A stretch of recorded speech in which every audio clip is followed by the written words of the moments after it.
Bonjour à tous, bienvenue sur votre matinale. Ce matin, on va examiner à nouveau l'actualité et la commenter. On va commencer déjà par notamment cette actualité liée à la politique et aux élections.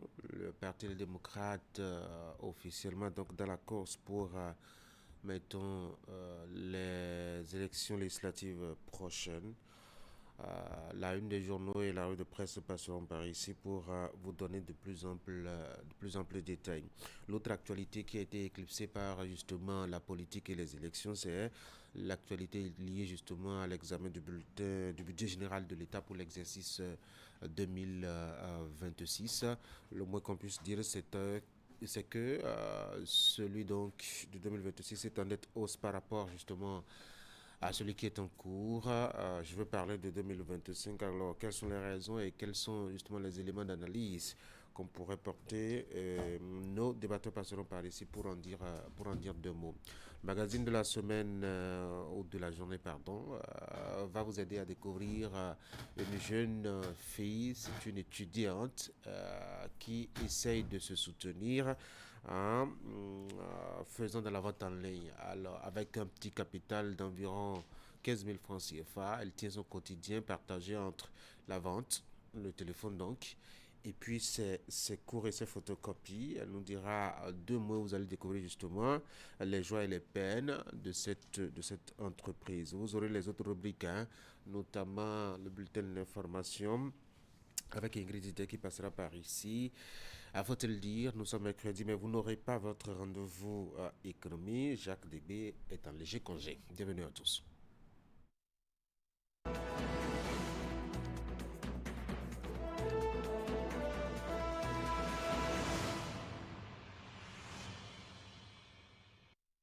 Nous allons commencer la une des journaux avec Fraternité, liste du parti Les Démocrates aux législatives du 11 janvier 2026. 19 députés reconduits, 3 figures emblématiques absentes, une moyenne d'âge de 48 ans. Hélène Olusoumaï, seule titulaire hors quota des femmes. Suspension de 6 titulaires pour le match Bénin-RDC. La méprise de Genotte Rock qui accuse la CAF. À l'Assemblée nationale, Louis Vlavonou échange avec une délégation de députés français. Voici le potentiel, fin de vie tragique dans le département des collines. Glasgow, un artiste se donne la mort en buvant du poison. Et puis, grave dérive sur le campus universitaire d'Abou-Mekalavi. Un étudiant a été arrêté pour agression sexuelle sur un enfant de 8 ans, s'il vous plaît. On va passer au quotidien les 4 vérités. Législatif de 2026, les démocrates et 4 partis en lice. Voici les 218 candidats du parti les démocrates. Nous sommes maintenant avec Adjache News. Législatif de 2026 au Bénin, les forces en présence et les atouts de chaque liste. Le journal Info Matin, législative au Bénin, la course au 20% et le pari risqué pour les démocrates. Procès Steve Amoussou à la criette, la défense mise tout sur l'annulation de la requalification. Sélection nationale de football, plus de peur que de mal pour Andreas Rontondi après un choc contre le Bayern de Munich. Le quotidien le routier pour continuer, législative de 2026. Le parti Les Démocrates réagit après la validation de sa candidature. L'événement précis, célébration des 94 ans du premier président du renouveau démocratique au Bénin, le patriarche Nicéphore Soglo honoré pour une vie d'exemplarité. Passons à la boussole. Tête de liste, positionnement pour les législatives de 2026 dans la 8e circonscription électorale. Les démocrates veulent rééditer l'exploit de 2023. Le Télégramme, élection générale de 2026, la Sénat valide 5 partis politiques. Voici les listes UPR, BR, LD, FCBE qui ont été validées par la Commission électorale nationale autonome. Visa Info, législative de 2026, ça se corse pour les partis en lice. Le journal L'Investigateur, pour continuer, pacte de non-agression entre partis de la mouvance. Une autorité de l'Atlantique viole l'accord Djogbenou-Biochane. Le journal Le Soleil Bénin Info, autorisé par la Sénat à participer aux législatives de 2026, l'opposition se remobilise et part à l'assaut des 24 circonscriptions électorales. Voici le matin, législative de 2026, les 24 candidats tête de liste du Parti Les Démocrates par circonscription électorale. 56 femmes présentées sur un total de 218 candidats. Le journal Matin Libre, législative de 2026 au Bénin, panorama des forces politiques en présence pour non-respect des règles de stationnement, des fourrières mises en service à Cotonou. Et puis pour escroquerie en bande organisée via Cunette, plus de 60 individus interpellés à Parakou. Le journal le Grand Jury, Cannes Maroc 2025, le sélectionneur Genot Rock crie à l'injustice après la suspension de 5 guépards pour le premier match.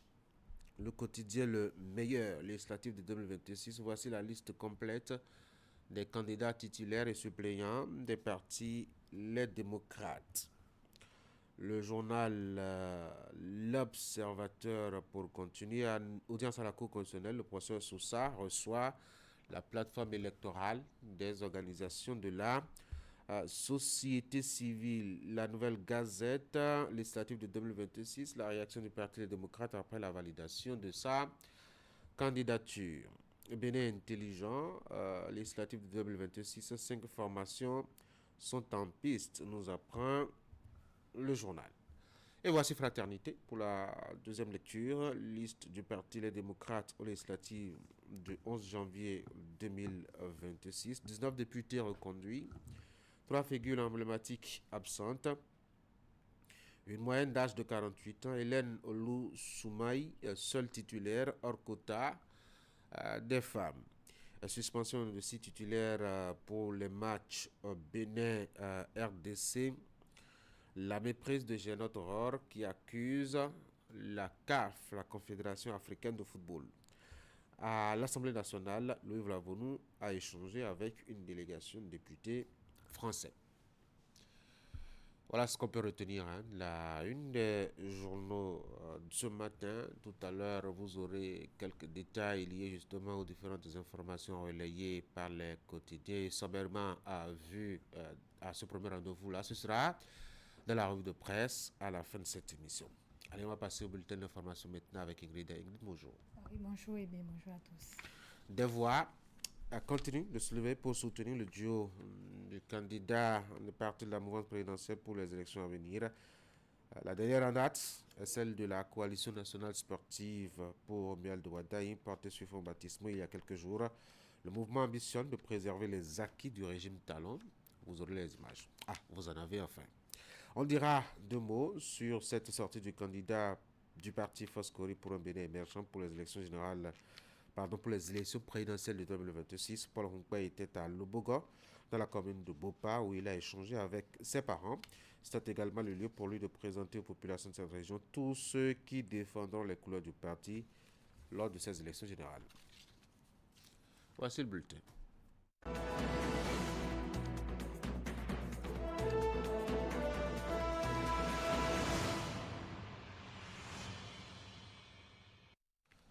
On va ouvrir avec les nouvelles de la Sénat, la Commission électorale nationale autonome. Les partis politiques retenus à l'issue de l'examen des dossiers de candidature comptant pour les prochaines élections législatives ont reçu leur récépissé définitif. Oui, Tanguy, c'était au cours d'une cérémonie sobre en double étape qui s'est déroulée au siège de la Sénat. D'abord, la délivrance des récépissés et le tirage des numéros pour ce qui est du positionnement des logos sur le bulletin unique. Vigila Rodéon pour les précisions. Parmi les partis politiques invités par la Commission électorale nationale autonome à recevoir leur récépissé définitif ce lundi figurent les démocrates. Après son éviction de la présidentielle et des communales pour insuffisance de dossier, le principal parti de l'opposition au Bénin est bel et bien en lice pour les élections législatives de janvier 2026. Nous ne doutons pas que nous gagnerons ces élections et nous comptons sur notre peuple pour le jugement. Sur ce, je voudrais remercier les uns et les autres pour le soutien constant dont le parti a bénéficié, particulièrement les principaux responsables du parti, le président du parti, le docteur Thomas Boniyaï, nos députés, qui ne sont pas des députés sans domicile fixe. C'est les députés du parti LD. Sans surprise, la force Kori pour un Bénin émergent, le Bloc républicain, l'Union progressiste Le Renouveau et Moël Bénin sont également de la partie. Tout ce que nous pouvons vous dire ce soir, c'est que nous sommes prêts à aller sur le terrain. Nous allons mouiller le maillot. Je passe un mot à tous les militants et militantes, sympathisants et sympathisantes de Moël Bénin. Au nom du président Jacques Ayadji, nous leur disons, n'hésitez pas, leur à sonner et allons chercher ce que nous avons comme sésame à ramasser sur le terrain. Nous sommes vraiment heureux. Ce ne sont pas tous les partis politiques qui ont déposé leur dossier de candidature qui sont retenus. Et c'est aussi le lieu de remercier tous les camarades à divers niveaux qui ont pu accompagner le secrétariat exécutif en fournissant des dossiers propres pour qu'aujourd'hui on puisse nous décerner ce satisfecit-là. Ces 5 partis qui ont pu valider leur dossier ont été aussi fixés quant au positionnement de leur logo sur le bulletin unique. Dans l'ordre, on note la force Kori pour un Bénin émergent, les démocrates, le Bloc républicain en 3e position, Moël Bénin et l'Union progressiste Le Renouveau en 5e position. Les acteurs du monde sportif s'engagent eux aussi dans la politique. Pour preuve, la coalition nationale sportive pour Romuald Wadaï est portée sur les fonds baptismaux ce week-end. Son objectif, préserver la dynamique du succès enregistré depuis 2016. Le ralliement d'Abomey consacre non seulement la naissance officielle, mais aussi le lancement des activités du Creuset. Reportage, Imet Elena Moussou. Le Creuset vient d'être porté sur les fonds baptismaux. Il rassemble les acteurs à divers niveaux du monde sportif béninois. La naissance de la coalition nationale sportive pour Romuald Wadaï, CNSR Wadaï, traduit le choix opéré par le groupe de soutenir le candidat de la mouvance à la prochaine présidentielle. Ceci relève pour eux d'un acte de responsabilité visant à consolider la dynamique du succès. Cette aventure que nous avons décidé de mener ensemble, sachez que c'est une belle aventure. C'est pour une première fois. Les acteurs à des niveaux donnés au niveau du sport ont décidé de s'organiser sur le plan politique. Venus de toutes les régions, ils étaient nombreux à rallier à Abomey. Cette mobilisation de 2 jours leur a permis de fixer les règles, de même que les actions à mener sur le terrain. Les tests fondamentaux devant régir le fonctionnement de la CNSR Wadaï ont été définis et adoptés, donnant ainsi le coup d'envoi de leur engagement militant. En ces lieux, nous avons réuni la fine fleur du sport béninois, les professeurs, enseignants de PS, les entraîneurs, les athlètes de haut niveau, les dirigeants. Hier, nous étions en phase de préparation. Aujourd'hui, nous passons de vestiaire au terrain. Il est à noter que depuis 10 ans, il y a un changement qualitatif qui s'opère dans le secteur sportif. Rester inactif, rester indifférent au débat politique ne serait qu'un signe de désaveu et d'ingratitude à l'endroit du président de la République. Cette coalition entend désormais prendre son bâton de pèlerin pour aller dans toutes les contrées du Bénin passer l'évangile de Wadaï. Nous avons cette envie de porter Romuald Wadaï au pouvoir, mais nous avons également tout de suite et maintenant envie de lui garantir une majorité confortable à l'hémicycle et bien évidemment dans nos collectivités locales. À l'issue des échanges, travaux et réflexions, un bureau de 15 membres a été élu. L'équipe présidée par Gildas Zounon peut compter sur les divers démembrements de la coalition installés dans les différents départements. Ces sections sont instruits à œuvrer pour prouver une fois encore l'impact de la force de l'engagement sportif. Le fan club Romuald Wadayi continue de renforcer sa présence au plan national. Il a installé lors d'une cérémonie à Djougou ses coordinations de la Donga, présidée par Joël Émeric Alagbe, président national de ce mouvement politique. Cette cérémonie a permis d'inaugurer le siège départemental de ce club. Reportage. Fan club Romuald Wadayi. Fan club Romuald Wadayi. C'est une cérémonie qui baigne dans une atmosphère de solennité pour marquer l'enracinement du mouvement politique dénommé Fan Club Romuald Wadayi.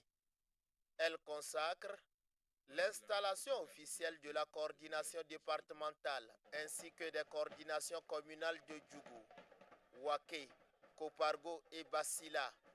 Chères coordonnatrices et coordonnateurs, vous êtes désormais des porte-flambeaux de notre mouvement dans ce département qui nous est tous cher.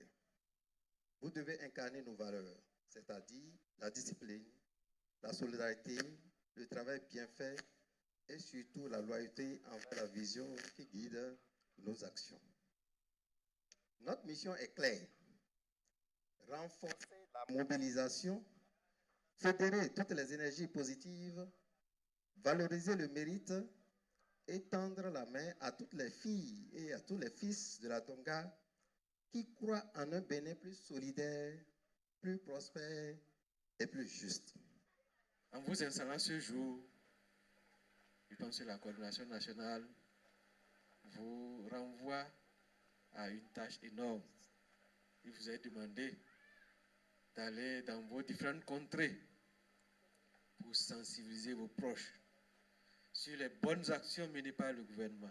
Cet événement marque une étape importante dans la structuration et le rayonnement de ce mouvement dans ce département. Un mouvement qui a opté pour Wadayi pour plusieurs raisons. Pourquoi Romuald Wadayi? Parce que Romuald Wadayi, c'est la rigueur dans la gestion de l'État. C'est la crédibilité internationale de notre nation. C'est l'incarnation de l'excellence prônée par son Excellence Patrice Talon. Le leadership discret, humble, mais terriblement efficace.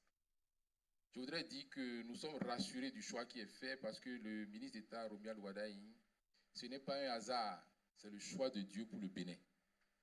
Je vous prie de l'applaudir. On dit que le poussin destiné à devenir coq, c'est à l'éclosion, on le connaît. Dès qu'il sort de l'œuf là, on voit que ce poussin là, c'est un coq. Il ne sera pas une poule. Romuald Wadayi, c'est un coq. La cérémonie d'installation a débouché sur l'inauguration du siège départemental de ce mouvement politique.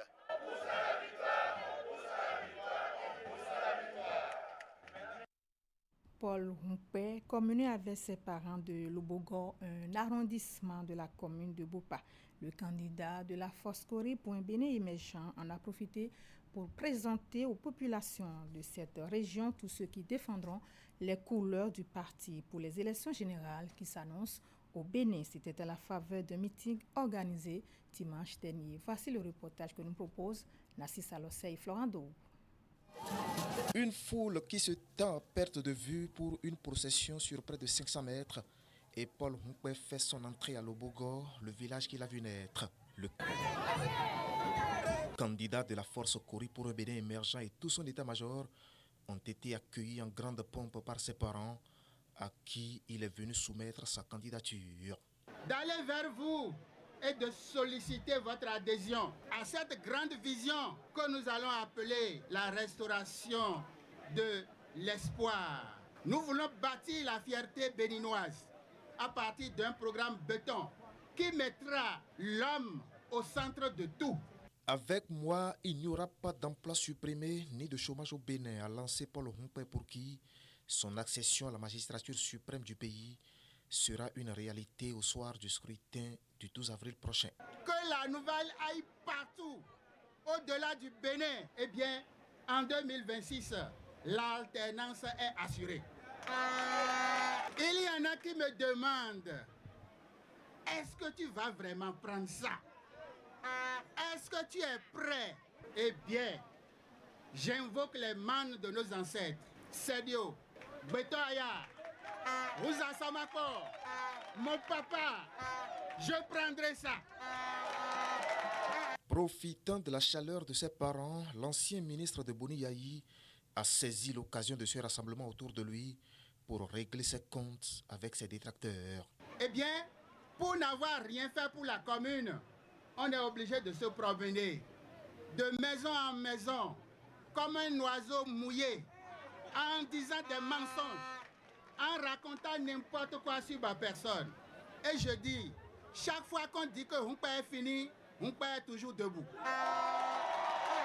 Debout cette fois-ci pour conquérir le fauteuil le plus prisé au Bénin.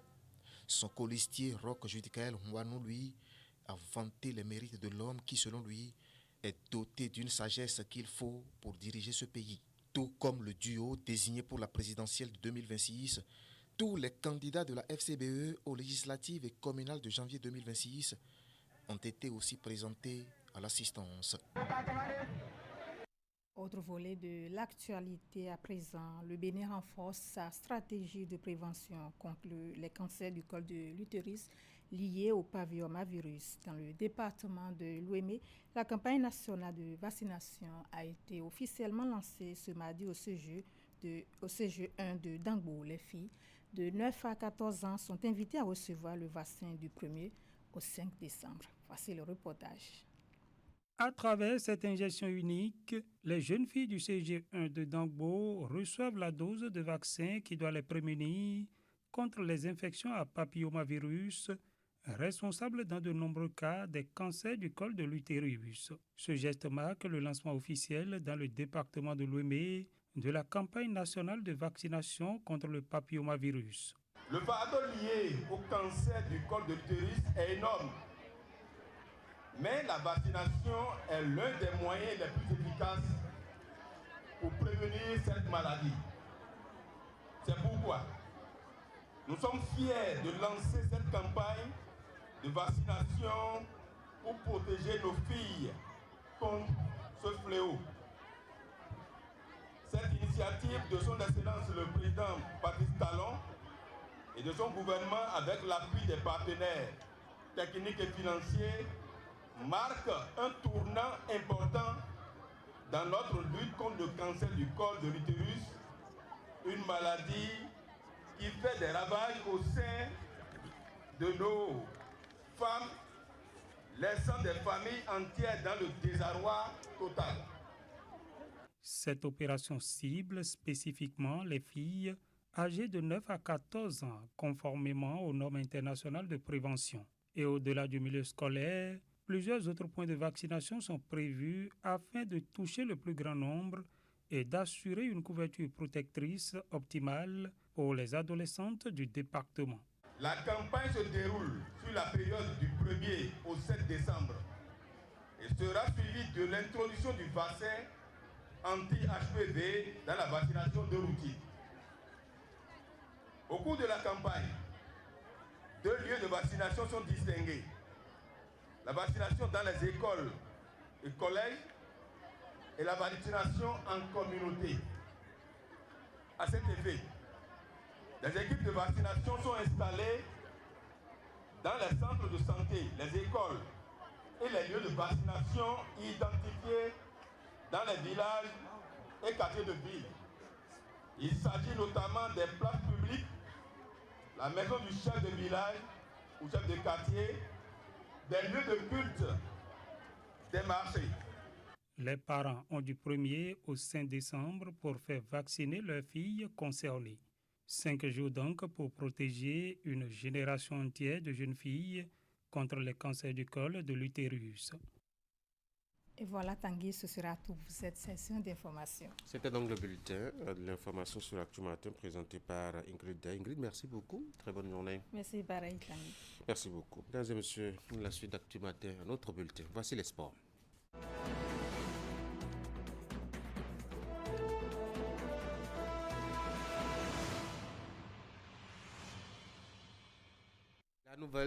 n'était pas bonne, en tout cas pour les Guépards, à l'entame de la CAN qui s'annonce au milieu, vers la fin donc de ce mois de décembre. Et le sélectionneur qui est sorti hier, Candide, bonjour. Candide, bonjour. On va ouvrir justement ce tour d'horizon par la grande messe du football continental qui s'annonce et un prélude à ce rendez-vous qui se tiendra notamment au Maroc. Eh bien, le sélectionneur du Bénin s'est exprimé hier sur un certain nombre de sujets. Oui, ce n'était pas une sortie officielle comme à l'accoutumée face aux hommes des médias, les différents médias nationaux et internationaux, mais une sortie pour lever un coin de voile sur un certain nombre de choses en rapport avec la préparation des Guépards du Bénin pour la prochaine Coupe d'Afrique des Nations qui va se dérouler du 21 décembre 2025 au 18 janvier 2026, avec donc un certain nombre de sujets abordés en rapport avec la préparation des Guépards du Bénin pour la 35e édition de la Coupe d'Afrique des Nations. Il faut le dire, les Guépards du Bénin doivent démarrer la préparation intermarocaine le 10 décembre prochain et depuis plusieurs jours que certains pays ont commencé par dévoiler leur liste pour la composition pour la compétition. Le public sportif béninois s'impatient de prendre connaissance de la pré-liste de Guénotre pour la préparation de la 5e apparition du Bénin à une phase finale de la Coupe d'Afrique des Nations. Une liste que Guénotre a déjà transmise à la Confédération africaine de football et pourrait la rendre publique dans les prochaines heures ou dans les tout prochains jours. Mais en attendant, ce qu'on peut déjà savoir, c'est le nombre de joueurs que le technicien franco-allemand a prévu de démarrer la préparation avec et comment cette préparation se déroulera. On écoute cela de vive voix du Ghana 3. Depuis quelques jours, on sait qu'on aura droit à 28 joueurs qui sont pris en charge par la CAF pendant cette Coupe d'Afrique des Nations à partir du 18 décembre. Et maintenant, on sait aussi qu'il y a eu un budget de fait de la part du ministère qui est limité à 25. Donc pour le moment, nous avons fait déjà une liste de 50 présélectionnés à l'intérieur de laquelle on doit puiser maintenant la dernière liste de ceux qui seront présents. Mais nous ferons déjà, et elle est faite depuis ce matin, une liste de 30 joueurs qui ira faire un stage au Maroc, à Ben Slimane, à partir du 10 décembre. Donc à l'intérieur de cette liste de 30, il y a 2 ou 3 garçons incertains. Donc on risque de se retrouver à 28 ou à 27 pour être sûr, avec les blessures qui peuvent éventuellement encore venir dans le dernier match de club, d'avoir au moins 26 ou 27 joueurs pour la Coupe d'Afrique des Nations. Le premier match, il y en aura 5 qui ne pourront pas figurer sur la feuille de match. Donc tout le monde pourra être utile.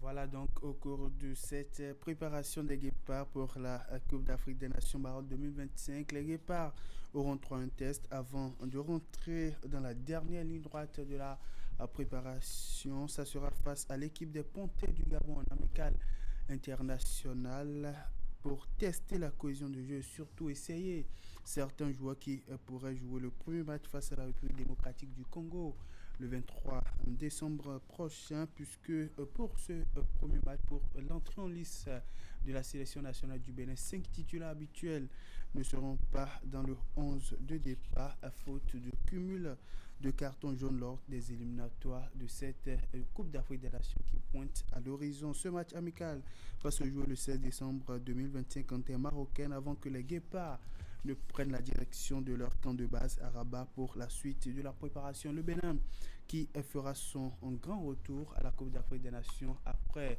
y avoir manqué à 2 reprises. Quelles sont les ambitions de la tanière pour cette compétition et surtout que les Guépards se retrouvent dans un groupe D en compagnie des Léopards de la République démocratique du Congo, des Lions de la Teranga du Sénégal qui les avaient éliminés en quart de finale lors de la dernière apparition, c'était en 2019 en terre égyptienne, et puis justement de l'autre adversaire qu'est le Botswana. La réponse avec Guénotre. Dans notre groupe, qui est un groupe très relevé en effet, il est indispensable de gagner un match pour pouvoir espérer de passer en 8e de finale. Ça c'est le premier objectif, c'est de sortir de ce groupe difficile et d'aller en huitième de finale. Pour cela, il faut 3 points. Les 3 points seraient souhaitables. Évidemment, dans le premier match, ça va être difficile, on le sait. Mais pourquoi pas. Dans le deuxième, là, je pense qu'on va vraiment tout mettre en œuvre pour le faire, même si le Botswana, qui se prépare d'ailleurs déjà depuis 10 jours, avec 33 joueurs, avec un stage composé de joueurs locaux. Leur équipe nationale est majoritairement composée de joueurs locaux. Donc ils peuvent se préparer déjà depuis un moment. Ce ne sera pas simple non plus. Et puis le dernier match contre le Sénégal, on ne fait pas de complexe. S'il nous faut encore des points, on va essayer de le faire. On a réussi à accrocher le Sénégal ici il y a 2 ans et demi dans le dernier match au Stade de l'Amitié avec un magnifique 1 partout. Et on a vu qu'on peut faire des matchs, même en match amical. On les a rencontrés en faisant un match très sérieux et un match qui a failli nous faire un bon résultat. Donc tout est possible dans ce groupe, qui est difficile, c'est vrai, mais on y croit. On veut sortir de là. Voilà, il est donc important pour la tanière des Guépards du Bénin de remporter tout au moins un match et selon Ganotro pour justement sortir de ce groupe très difficile. Tanguy, un groupe dans lequel les Guépards se retrouvent pour leur retour, sinon pour le retour de la sélection nationale à la Coupe d'Afrique des Nations après y avoir manqué à 2 reprises en compagnie des Léopards de la République démocratique du Congo qui ont éliminé les Super Eagles du Nigeria pour la course vers le dernier billet continental pour le prochain mondial. Les Lions de la Teranga du Sénégal qui ont éliminé les écureuils d'alors devenus aujourd'hui Guépards en quart de finale lors de leur dernière apparition. Et puis l'autre qui se retrouve en position inconnue du groupe, le Botswana, qui vient un groupe difficile selon Ganotro, mais l'objectif serait déjà de gagner un match pour espérer passer au prochain tour. Oui, s'il y a une chose sur laquelle on peut s'entendre avec Ganotro, c'est de concéder que c'est un groupe difficile pour le Bénin, notamment pour son niveau actuel. On connaît déjà l'attitude des Nigériens quand ils entendent le Bénin en football. Donc, ils voudront montrer à la face du monde qu'ils sont toujours supérieurs au Bénin. Donc, c'était déjà un match difficile à négocier.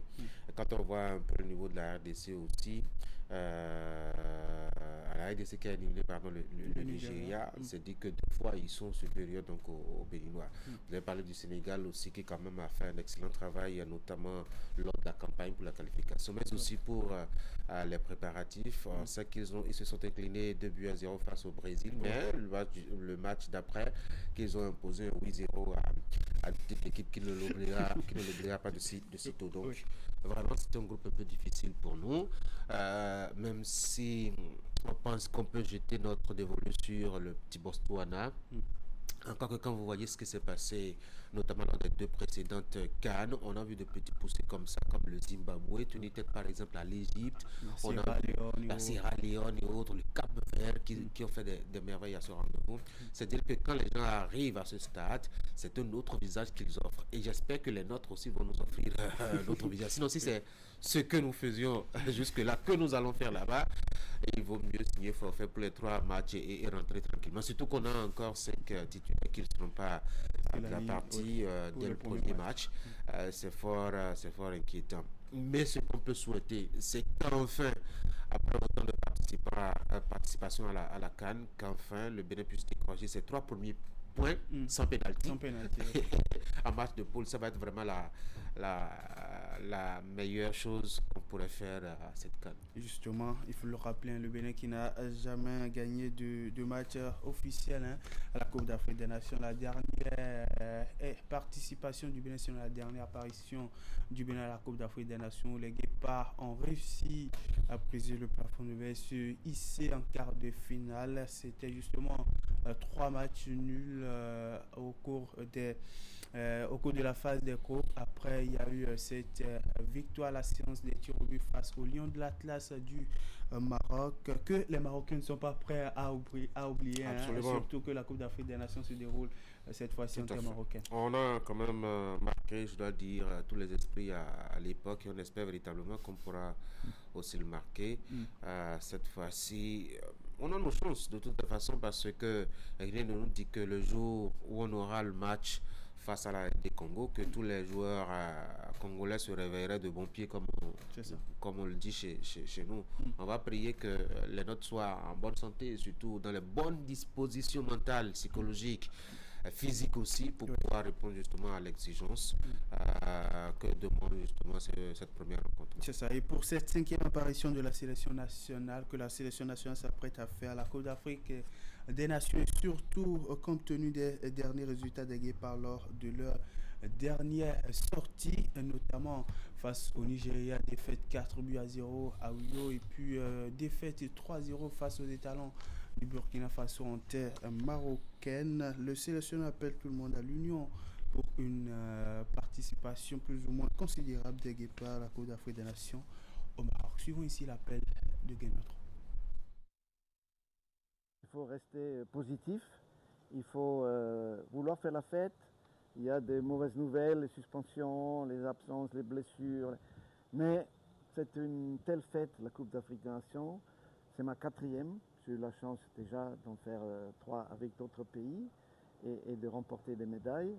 Et là, je peux vous dire que ça sera la fête. Si vraiment les Béninois sont au rendez-vous, je parle d'abord des joueurs, évidemment des Guépards, et de nous tous.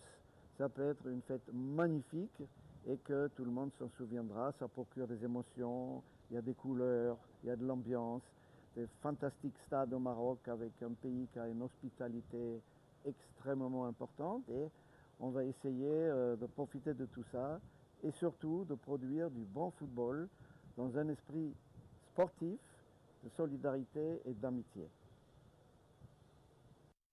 Et les mots de Guénotro à l'endroit du public et surtout du mouvement sportif béninois. Restons avec l'actualité relative à la Coupe d'Afrique des Nations. Prélude à la compétition, la Fédération internationale de football et l'association sur une décision qui fait couler beaucoup d'encre et de salive depuis ces dernières heures. La fêtière du football intercontinental a pris une décision autorisant les clubs à retenir les joueurs convoqués pour la Coupe d'Afrique des Nations jusqu'au 15 décembre prochain, soit à 6 jours du coup d'envoi de la compétition. Une mesure qui modifie le calendrier initial qui exigeait la libération des joueurs après le week-end du 6 au 7 décembre. C'est une prolongation qui crée une vie polémique au niveau du football africain, car plusieurs nations avaient déjà organisé des matchs amicaux à partir du 8 décembre et dire que la CAN avait été repoussée Tanguy à décembre à cause de la Coupe du Monde des clubs de la FIFA. Et voilà la décision que l'instance prend à moins de 20 jours de la Coupe d'Afrique des Nations. Une décision qui vient comme un énorme manque de respect pour les sélections africaines et surtout pour la Confédération africaine de football. Oui, au-delà même du manque de respect, je pense que c'est une minimisation, je dois dire, de la compétition continentale, alors qu'elle est une tribune d'exposition des talents d'Afrique. C'est d'ailleurs la meilleure fête sportive sur le continent, et ce n'est pas le premier coup par rapport justement à cette compétition. On a déjà joué la CAN en juillet, on l'a joué en juillet, on l'a amené en décembre, on a pensé que janvier est mieux, rien que pour se réajuster par rapport justement au calendrier footballistique occidental, comme si les Africains n'avaient pas besoin justement d'avoir une fête chez eux, qui soit une fête vraiment respectée, avec un calendrier rigoureux. L'autre chose qu'il faut dire aussi, c'est de voir justement les Africains venir tout épuisés à cette compétition, parce que à 2 semaines de la CAN, je ne sais pas quel est le travail qu'ils peuvent faire de façon intelligente, de façon coordonnée, de façon. Maintenant, on dit qu'ils viendront à 6 jours. Oui, maintenant à 6 jours pour, je ne sais pas apporter quoi, puisqu'on sait qu'au niveau des clubs, ça leur demande beaucoup d'efforts, ça leur demande beaucoup d'exigences, etc. Et donc, je pense que véritablement, on respecte de moins en moins, en tout cas, l'Afrique. Et l'Afrique aussi a cette tendance aussi à se laisser marcher dessus quand il s'agit de ces éléments-là. Surtout quand on prend déjà cette situation où la CAN, cette Coupe d'Afrique des Nations principalement, qui était prévue au mois de juin, est repoussée de décembre. Tout à fait, rien que pour la fête mondiale des clubs. Et d'ailleurs, je crois qu'on n'a même pas eu une once de protestation à l'échelle continentale. Il n'y a que des joueurs comme Rafinha, par exemple, qui qui n'a pas participé, qui se soit plaint, je dois dire, du moment où on a mis cette compétition, notamment avec un plein soleil aux États-Unis, on a vu comment les joueurs ont souffert à l'époque sur le terrain. Donc, on a bien l'impression que, bon, c'est la dernière chose à laquelle on pense, en tout cas quand il s'agit de football, la CAN, alors quand même qu'elle a permis de révéler beaucoup de talents, elle a permis quand même de lancer beaucoup de jeunes qu'on découvre pour une première fois et qui sont allés animer ou qui animent encore, je dois dire, la compétition sur d'autres continents. C'est bien dommage. Maintenant, il faut que nous-mêmes nous travaillions à valoriser ce que nous avons. Je ne sais pas pourquoi est-ce qu'il faut forcément tenir compte du calendrier extérieur.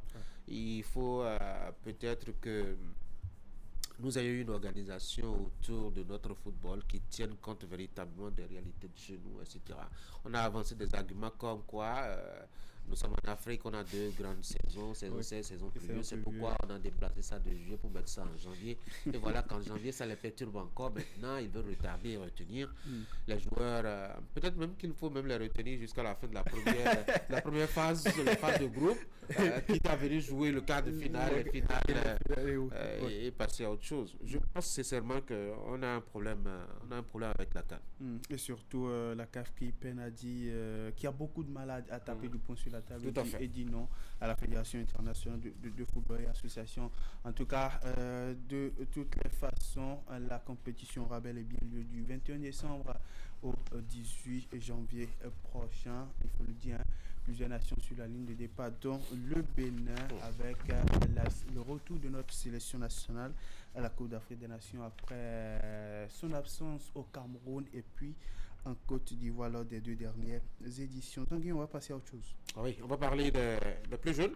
On va parler notamment des enfants qui sont à l'école et qui s'intéressent aussi à la discipline. La phase de groupe, la 4e édition du tournoi de l'UFOA pour la zone B, pour ce qui concerne les moins de 15 ans et ben, après fait hier. Oui, nous parlons là de la phase de groupe du tournoi UFOA B, U15 scolaire qualificatif au championnat d'Afrique de football scolaire 2026 qui se tient depuis lundi au stade du 4 août de Ouagadougou. Le Bénin, aussi bien chez les filles que chez les garçons, termine 2e du groupe B et décroche sa place en demi-finale sur les 2 tableaux. Chez les garçons, les Guépards U15, après la défaite 1-0 d'entrée en compétition face à leurs homologues nigérians, se sont imposés par le même score aux champions en titre, les Éléphantos U15 de la Côte d'Ivoire, pour valider leur billet pour l'étape des demi-finales. L'unique but de la rencontre a été inscrit à la 28e minute par Bachirou Maman. Scénario presque identique pour les Amazones U15 scolaires qui, battu d'entrée 1-0, se réveille pour leur 2e sortie. Et là, nous parlons des Amazones U15 scolaires pour leur 2e apparition dans le tournoi.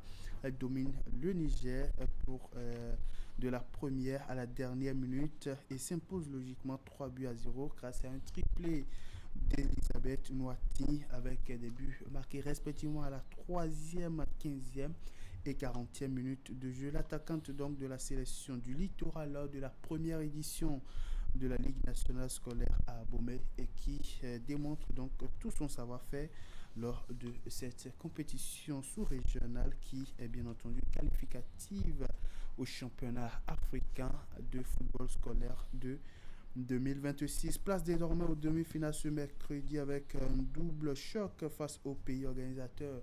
Pour le Bénin, les affiches des demi-finales se présentent comme suit. Burkina Faso, Bénin chez les garçons dès qu'il va sonner 9h ici à Cotonou. Les rencontres se déroulent au stade du 4 août de Ouagadougou, Burkina Faso. Et puis dès qu'il sonnera 10h de Cotonou, le Bénin va disputer la demi-finale face à l'équipe du Burkina Faso au niveau des filles. À noter que toutes ces rencontres durent 2 fois 20 minutes avec une pause de 10 minutes pour les différentes confrontations. On va rester avec les plus jeunes pour évoquer cette compétition qui va se dérouler au plan national. L'association d'anciens footballeurs Old Football Stars of Abomey qui organise son tournoi annuel comme à son habitude depuis plusieurs années déjà. Un tournoi qui de jeunes talents dénommé Football Talent Plus, une compétition qui rassemble les centres de formation de moins de 15 ans. Ce dimanche, les membres de cette association anciens footballeurs d'Abomey se sont retrouvés à Cotonou pour annoncer les couleurs de la 7e édition. Encore quelques semaines et l'année 2025 sera bouclée. Et quoi de plus beau que de terminer l'année avec une compétition relevée quand on est pensionnaire d'un centre de formation de football de jeunes talents. Certains d'entre eux auront l'occasion de participer dans les tout prochains jours à la fête de football de jeunes pépites dénommée Tournoi Football Talent Plus qui a sa 7e édition cette année. D'année en année, nous nous bonifions, nous peaufinons l'organisation, nous fidélisons les équipes qui sont dans le sérieux, qui sont dans la rigueur par rapport aux catégories d'âge. Et nous sommes particulièrement heureux et fiers d'être aujourd'hui au cœur de cette activité qui permet de mettre les centres de formation en compétition et qui donne de la valeur au travail qu'ils font à la base. Une compétition qui va rassembler les centres de formation de moins de 15 ans qui vise la promotion de la formation des jeunes talents à la base pour permettre à la longue d'avoir des joueurs de haute facture en équipe nationale. L'opportunité idéale pour donner la chance aux plus jeunes d'aller au bout de leurs ambitions. L'une des particularités de cette 7e édition, c'est l'augmentation du nombre de participants qui passe de 8 à 12 formations. Nous tous, nous désolons de ne pas avoir des joueurs dans l'élite en Europe et partout au monde. Et cela, le constat est que nous n'avons pas suffisamment préparé nos enfants. Aujourd'hui, nous avons pris le pari d'aller à la base, de suffisamment préparer nos athlètes, de leur donner suffisamment de compétition, de leur faire gravir les échelons pour que nous puissions nous aussi compter des milliers de joueurs en première ligue, des milliers de joueurs en première division française, beaucoup de joueurs à la Liga, etc. Les 12 centres de formation qui seront sur la ligne de départ sont répartis en 4 groupes de 3 équipes pour la course au Graal final de cette édition 2025. Les différents trophées et médailles à remporter par les meilleures équipes de la compétition sont ici dévoilés au public, notamment les représentants des différents centres de formation. Ce tournoi met en lumière les centres de formation, d'abord les académies qui participent et également met en lumière les talents qui seront détectés ou qui ont été déjà détectés pour le rayonnement du football béninois. La 7e édition du tournoi Football Talent Plus va se dérouler sur les installations du stade Omnisport de Goro du 20 au 21 décembre 2025. Outre les trophées et les médailles, les centres de formation participants recevront des équipements en appui à leur travail de développement du football à la base. Les basketball à présent, l'internationale basketteuse béninoise Aïchatou Kondo de retour sur le parquet en France après 2 saisons passées au Bénin après un retour au Bercail. Aïchatou Kondo retourne en France pour une nouvelle aventure. Douvres Basket Cœur de Nacre a officialisé l'arrivée de l'internationale béninoise dans son équipe engagée en National 2 française, une écurie au sein de laquelle elle va évoluer au poste 3 avec le Douvres Basket Cœur de Nacre. Rentrée au pays en 2023 où elle avait contribué au cercle de l'équipe d'énergie BBC a remporté le championnat 2023-2024 en terminant MVP de la finale. Aïchatou a pris une pause d'une saison marquée par la maternité et après cette épreuve, elle va retrouver le parquet. Et quel challenge de plus beau que de retourner en France. Allez, on va s'arrêter ici ce matin, Tony. Candide, c'était formidable, merci. Très bonne journée. Oui. Lundi, si tout va bien, on sera par ici encore pour discuter sport. Allez, bonne journée, prenez soin de vous. Merci, bye à vous. Merci. Mesdames et messieurs, je vous propose maintenant de découvrir le magazine de ce matin. Je vous amène à la découverte d'une jeune fille. Elle est étudiante au département d'anglais à l'université d'Abomey-Calavi. Mais ce n'est pas ce qui nous intéresse. Ce qui a fait l'attention, je dois dire, et l'objet de ce magazine, c'est qu'au-delà de ses études et de ses photocopies, elle se donne à l'activité de la vente en ligne. Et ce qu'elle vend, c'est surtout les objets de parure pour hommes et pour femmes. Seulement qu'avec un petit capital, elle essaye de tenir au quotidien. Alors, comment ça se passe? Qu'est-ce qu'elle y trouve? Est-ce que cela répond à ses besoins? Quels sont ses projets par rapport à son avenir? Il y a tellement de questions qu'on lui a posées. Voici le parcours de la jeune étudiante devenue vendeuse en ligne.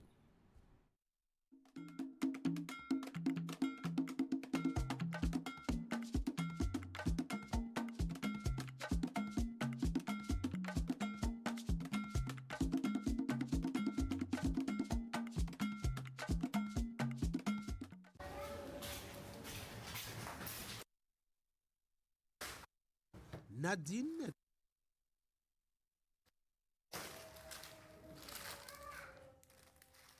est étudiante en deuxième année d'anglais à l'université d'Abomey-Calavi.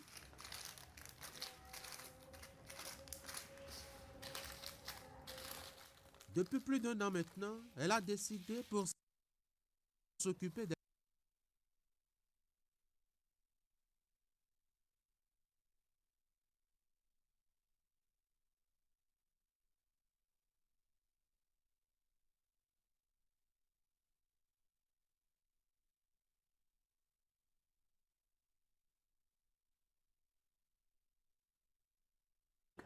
Parce que quand je me connectais, souvent je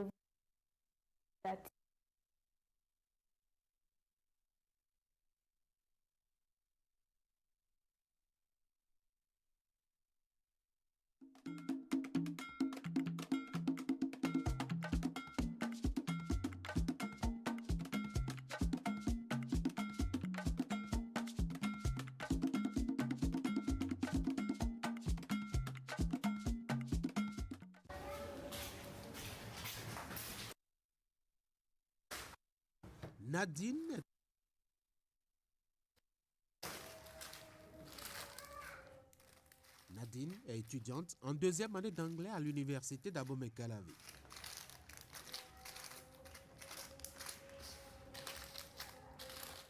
Depuis plus d'1 an maintenant, elle a décidé pour s'occuper des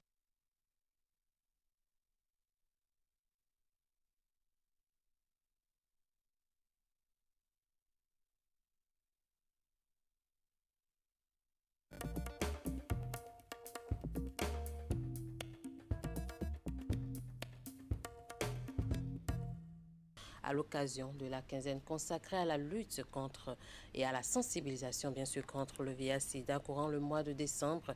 On va s'intéresser aujourd'hui aux défis qui persistent, à l'état des lieux et surtout au combat qui se mène en ce qui concerne ce VIH. C'est seulement 63% des enfants infectés par le VIH qui connaissent leur statut sérologique, à travers ces enfants, de leurs parents également. Et que parmi ces enfants dont les statuts sérologiques sont connus, il n'y a que 16% qui soient en suivi par rapport au traitement antirétroviral et que c'est 82% qui ont supprimé leur charge virale. Vous convenez là avec moi qu'il existe un véritable gap par rapport aux enfants en ce qui concerne l'atteinte des 3 x 95. Et à quel âge est-ce que c'est recommandé de dépister un enfant de façon fiable? Oui. Tout à fait, merci beaucoup pour cette question. En fait, les enfants déjà, dès la naissance, entre 6 et 8 semaines, nous faisons ce qu'on appelle le diagnostic précoce. Ça permet d'évaluer tout ce qui s'est passé pendant la grossesse et la période d'accouchement. Alors, pour connaître le statut définitif d'un enfant exposé, je pense que c'est à l'âge de 18 mois. On fait la sérologie et dès que la sérologie à 18 mois est négative, ça veut dire que cet enfant est exempt de l'infection par le VIH.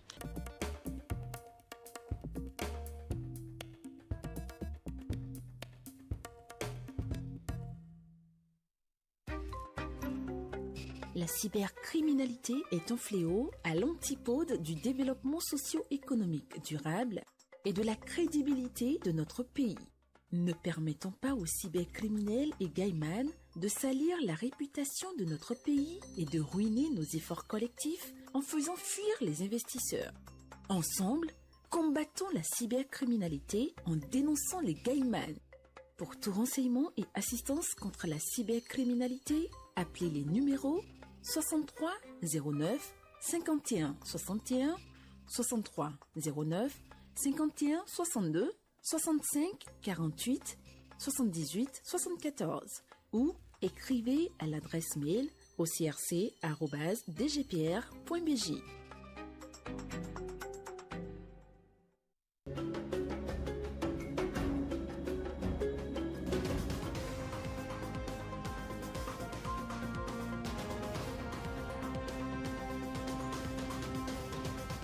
Bienvenue à votre rendez-vous hebdomadaire d'analyse donc de l'actualité. Je suis avec mon fidèle compagnon Anissé Carlos Oké, bonjour. Bonjour Tanguy. Il y a 35 ans, effectivement, en 19 février 1990, démarrait la grande réunion nationale politique qu'est-ce qui a bien pu expliquer que malgré qu'on ait eu d'abord des appréhensions au départ, puis après ces questions préjudiciables, etc., qui ont été évoquées par la suite, qu'on ait pu quand même tenir la barque jusqu'au bout? Je pense qu'il y a eu beaucoup de dialogue derrière le rideau. Et ça, j'ai l'impression que ça nous manque aujourd'hui énormément. Il y a eu beaucoup de dialogue derrière le rideau. Parce que le dialogue qui fonctionne, les échanges qui fonctionnent ne se font pas sur la place publique. Un chef d'État, qu'il soit actuel, ancien ou je ne sais, ou futur, il a la liberté totale de se prononcer. Lorsque un ancien président s'exprime sur un sujet quelconque, même si c'est pour féliciter son successeur, il crée des frustrations. Parce que la parole d'un ancien président porte. Parce que la parole d'un ancien président de la République est sacrée. Et parce que cette parole signifie toujours quelque chose, quel que soit ce que l'ancien président peut dire, non seulement il crée une gêne au sein de l'opinion, mais en plus, c'est qu'il crée une gêne au sein de la classe politique et principalement au niveau de son successeur. Ça fait que l'avantage que nous pouvons tirer d'un ancien président, c'est qu'il soit extrêmement silencieux et que toutes les actions qu'il a menées dans le cadre de la consolidation de la cohésion nationale, de la pacification d'un climat politique tendu, soient menées véritablement dans l'ombre, sans que l'on sache même ce qui se passe, pour maintenir la cohésion, pour maintenir l'unité nationale et peser de tout son poids, de personnalité morale exceptionnelle, parce que c'est ce que Nicéphore Soglo est. C'est une personnalité morale d'une dimension exceptionnelle. Un grand homme de culture qui a géré le pays et qui connaît le pays, qui a vécu toute l'expérience du renouveau démocratique depuis 35 ans. C'est un vrai monument. Et à partir du moment où il incarne tout cela, lorsqu'il ouvre la bouche pour dire quoi que ce soit, il divise l'opinion. Donc, si la parole d'un ancien président de la République est d'or, son silence est de diamant.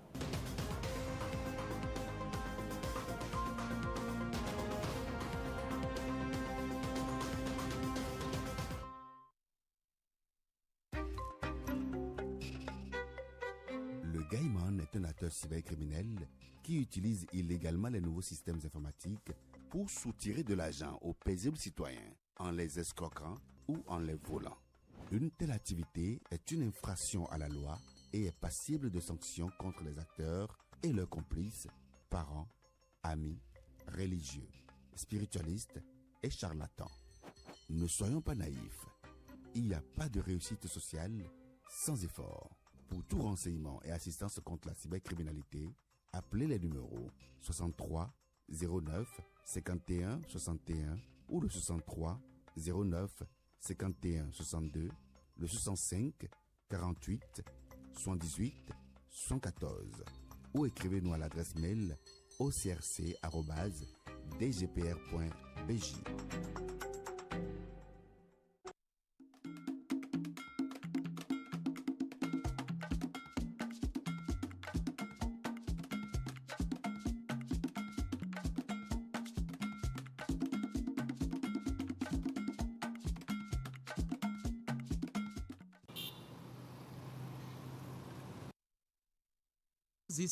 Bomé, l'un des plus célèbres de la ville historique du centre Bénin. Un quartier rendu très populaire par une collectivité tout aussi célèbre qui s'y est établie depuis la nuit des temps. Il s'agit des Rontons plus grands.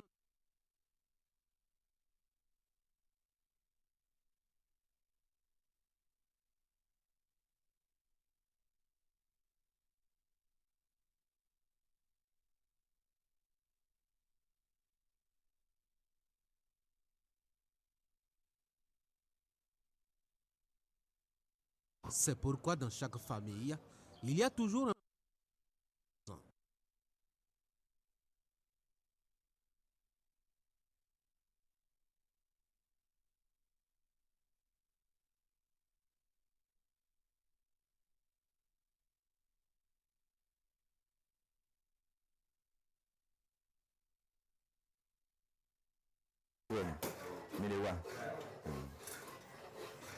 Bo sebo, ni da fo pa yo.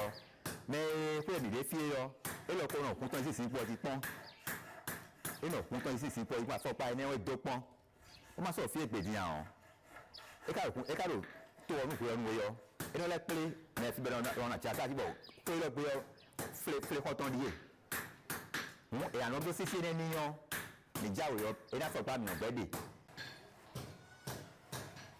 La forge est organisée en plusieurs ateliers, dans un espace d'entre 10 et 12 mètres carrés environ.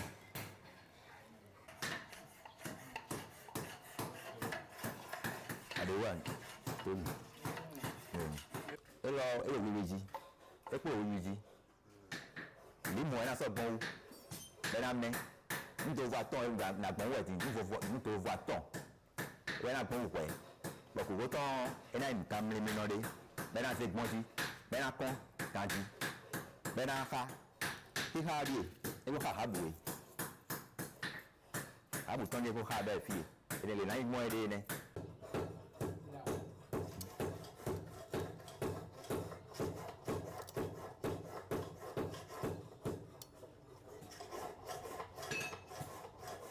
e o mi no ko metton kilo de mi no ko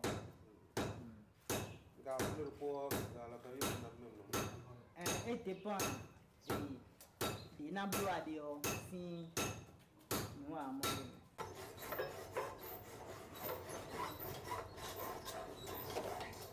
C'est un travail à la chaîne. On peut l'engager tout seul, ce qui oblige à parcourir l'ensemble des ateliers nécessaires à la fabrication de l'objet. Parfois, on peut aussi s'entendre et faire le travail en équipe, avec d'autres personnes avec qui on partage les charges et les bénéfices à la fin.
Le forgeron est au contact quotidien de la chaleur, puisqu'il doit travailler à redonner diverses formes aux métaux.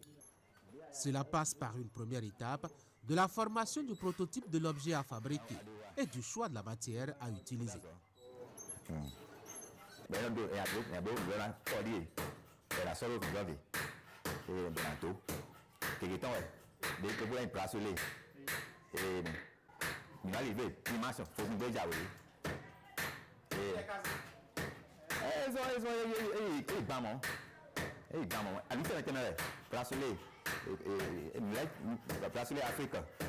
classe et quoi et support.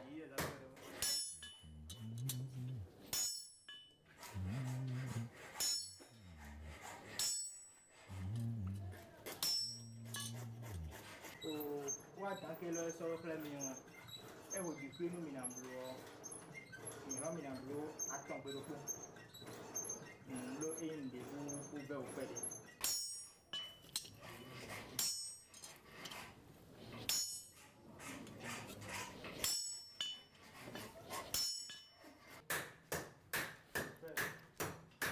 Mais de quoi? Ça. Et là, il a coulé. Il a coulé à l'huile aussi. Il a coulé cuivre aussi. Il m'a compris bien. Et le corps là, il s'offre la fou. Le corps là, il a dit, à mon là, le vrai. Bon, fil, mon là, le temps, ce temps, il a coulé. Bon, moi, je dis qu'il le boit 6 quand il le et dans deux filles.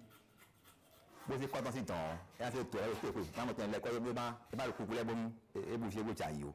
Et qu'on fait le et à ce tour. De la fa.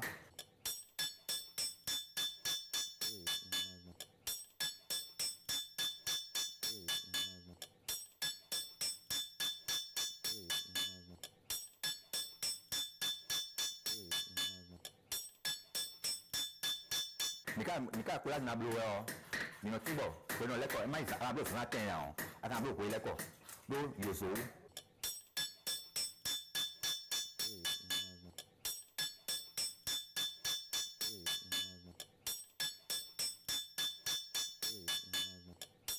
ko to ma mi a bo ni yo ji jali asisi gambo ko kombino angle obi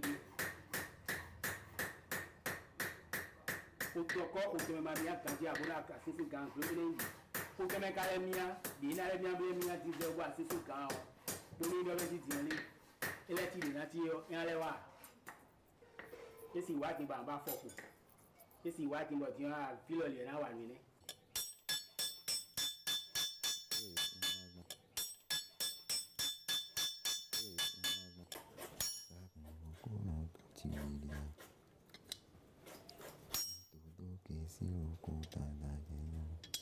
Tagboni to le ko nu sukota fi o société dako le de bebe kan ko ibele yo e yen fi le bonu mo kan lo ti mo lo ti yo aso an ti we o ina na ba da heka bu ti ade mo e te wa je ko hu ji yo wa je bi deji e je bi deji yo me le ti ro ye ti ya yi mo ko bonu asaru e gbe ga me le di so fi yan mama ka mi pe mi wa so na da yo mi no ita ba di kan adi ate gblegble obìnrin gblegble edele bọ̀mí mọ́ ilé mi sí ọ ní ọwọ́ ìrádà pẹ́tò.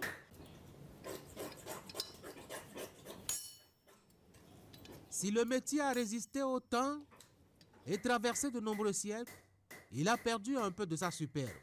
Les produits finaux ont gardé leur forme artisanale et les jeunes héritiers sont de plus en plus tournés vers des métiers plus modernes, moins exigeants, plus intellectuels. Ceux qui y sont encore, ils sont en attendant mieux.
Nadine est étudiante en deuxième année d'anglais à l'université d'Abomey-Calavi.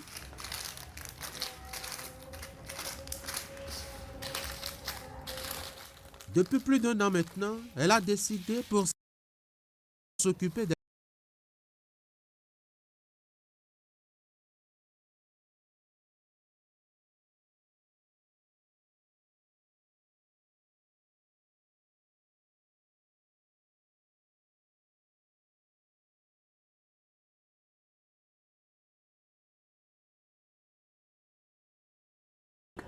Parce que quand je me connectais, souvent je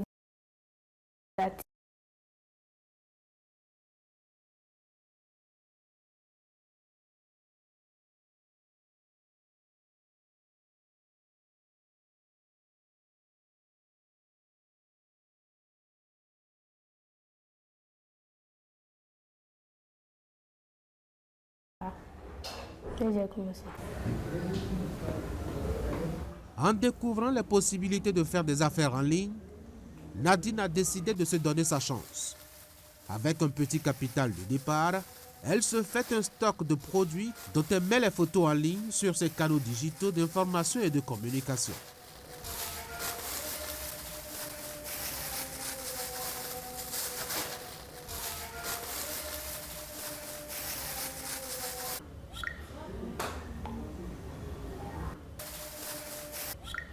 À longueur de journée alors, elle a l'œil à l'écran de son téléphone qu'elle ne quitte pas d'une seule seconde. Elle est en contact permanent avec des clients virtuels qui deviendront réels par le coup de la chance. Et elle partage les photos de ses produits et répond aux questions des différents clients curieux. À chaque fois que quelqu'un m'écrit, tu dois prendre le temps de répondre. Même si la personne veut juste demander le prix, tu réponds. Donc il n'y a pas de moment précis, il faut être toujours connecté. Pour réussir à décrocher un client, il faut écrire et parler des heures et des heures, vanter les produits, supporter des propositions indécentes ou accepter même des railleries pour à la fin ne rien vendre du tout. C'est aussi cela, vendre en ligne. Mais il arrive aussi des jours de chance. Nadine peut tomber sur des personnes vraiment intéressées. Les échanges ici alors sont plus simples. Rapidement, elle peut conclure une affaire. Ok, d'accord, il n'y a pas de souci. Vous voulez les deux là, non, il n'y a pas de souci. En comptant sur ses clients et surtout sur la taille de ses affaires, ce n'est pas grand-chose à la fin du mois. Nadine a juste de quoi répondre à l'essentiel pour survivre. Le e-commerce me permet surtout d'assurer mes photocopies. Parce que les photocopies, ça bouffe un peu. Ça me bouffe un peu. Donc, quand je vends mes articles, j'ai au moins de quoi payer mes photocopies. Ou bien mon déplacement pour aller sur le campus et revenir. Mais c'est déjà important. C'est pour cela que l'étudiante travaille à maintenir l'activité et surtout à rêver de la faire grandir. Mais pour le moment, il lui faut déjà une cliente pour la journée en urgence. À chaque jour, suffit sa peine en effet. Pour la livraison, ça va faire 500. Ça va faire 500 pour la livraison. Maintenant, vous êtes dans quelle zone exactement? Dans la zone de Malagretta.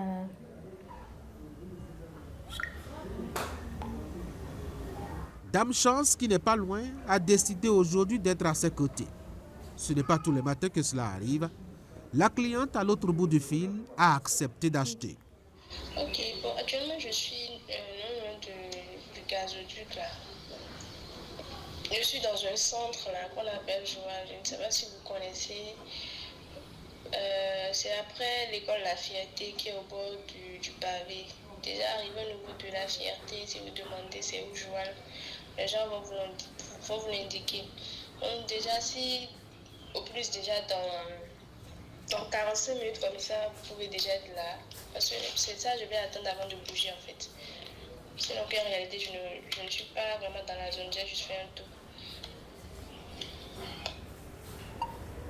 Ok, d'accord, il n'y a pas de souci. Même déjà dans 10 minutes, dans 15 minutes, je serai là. Maintenant, arrivé là, je vais vous appeler. Je vais vous appeler une fois là.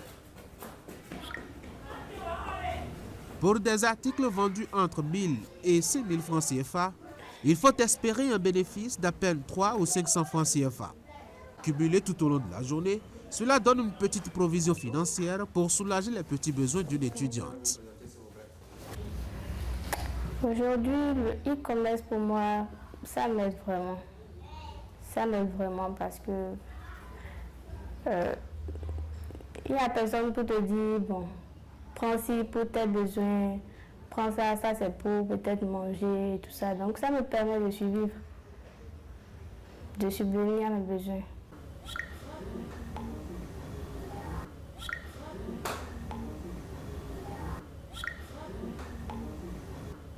Oui, il y a d'autres activités que je fais. Par exemple, cette année, j'ai eu à faire des jobs. J'ai eu à faire d'autres jobs en dehors de mes commerces. J'ai eu à participer à un événement promotionnel pour des sommets. J'étais hôtesse. C'était un truc de 15 jours. Donc, quand il y a des occasions du genre, je postule pour ça. Mais tout ça, c'est des opportunités occasionnelles. Pour le job de tous les jours, il faut compter sur son téléphone, sa disponibilité et surtout la résistance de ses doigts. Et actuellement, une cliente attend d'être servie. Nadine ne perd pas trop de temps.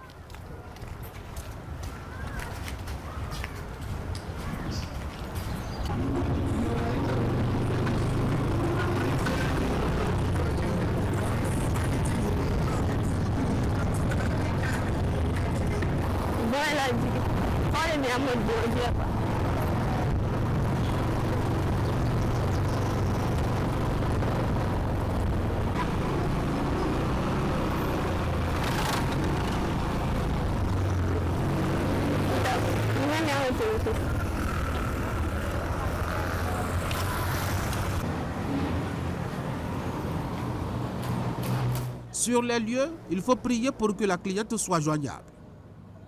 Ou même ne se rebiffe après avoir découvert le produit physique.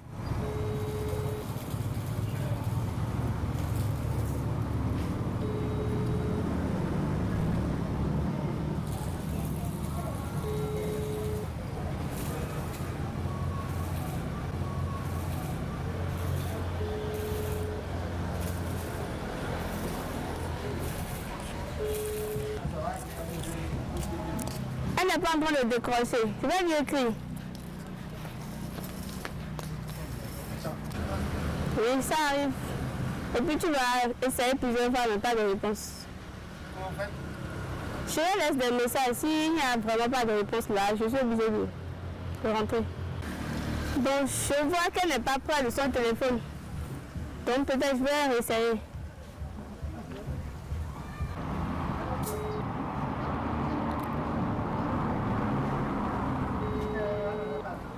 Oui, allô, Tata. Oui, allô. Je suis au niveau du centre là. Je suis au Ok, d'accord, laisse-moi bien. Ok. Je vous attends dehors. Ok. Ok. Ah, c'est vous? Oui, bon, ça, c'est vous qui vendez les colliers là. On peut se mettre pas là-bas. Ok. Je peux voir. Mais vous en avez mis du thé.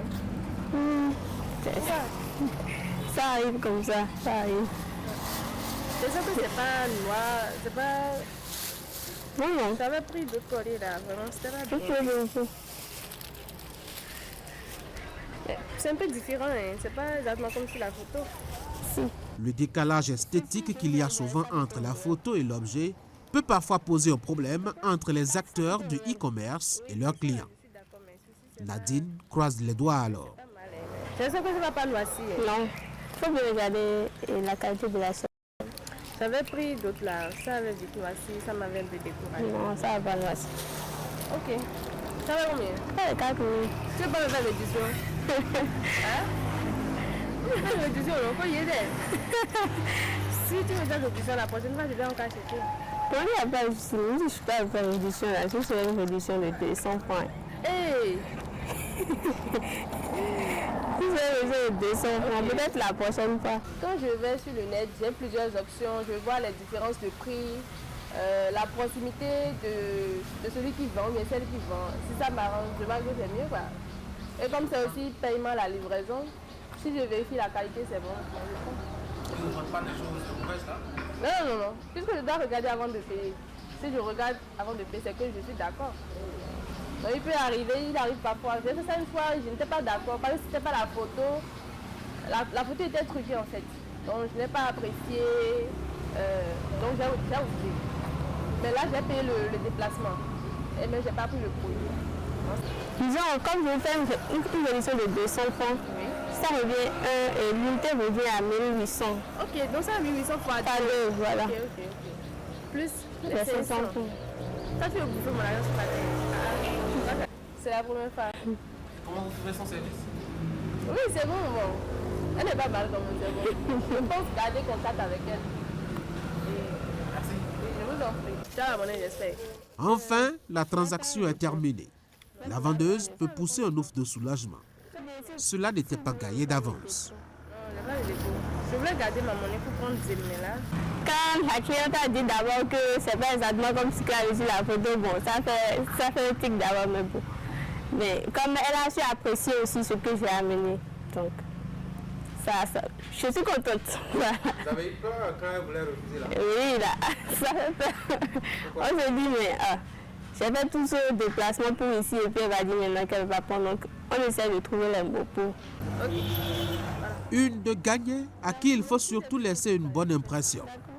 C'est pour la suite et pour la publicité qu'elle pourrait faire autour d'elle pour la fournisseuse. Et cela compte beaucoup, en tout cas pour ceux qui rêvent de voir grandir leur business dans ce domaine.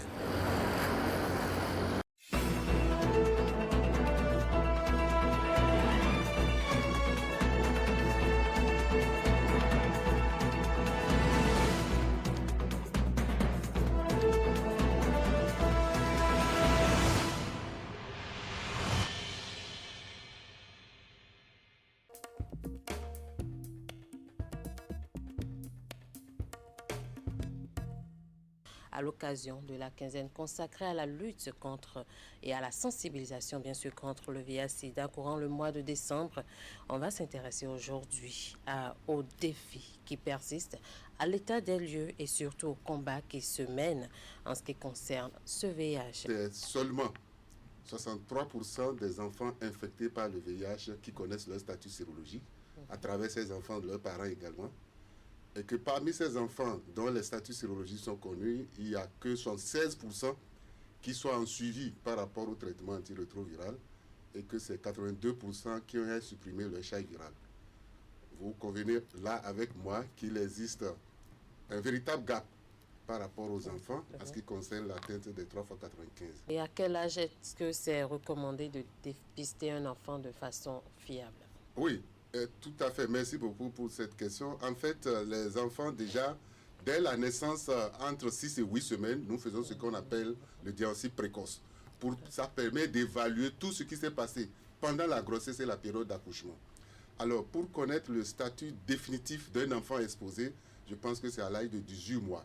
On fait la sérologie et dès que la sérologie à 18 mois est négative, ça veut dire que cet enfant est exempt de l'infection par le VIH.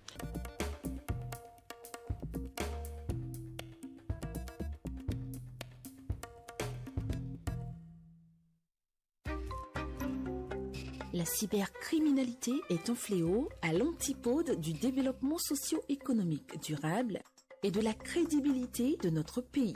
Ne permettons pas aux cybercriminels et gaïmans de salir la réputation de notre pays et de ruiner nos efforts collectifs en faisant fuir les investisseurs.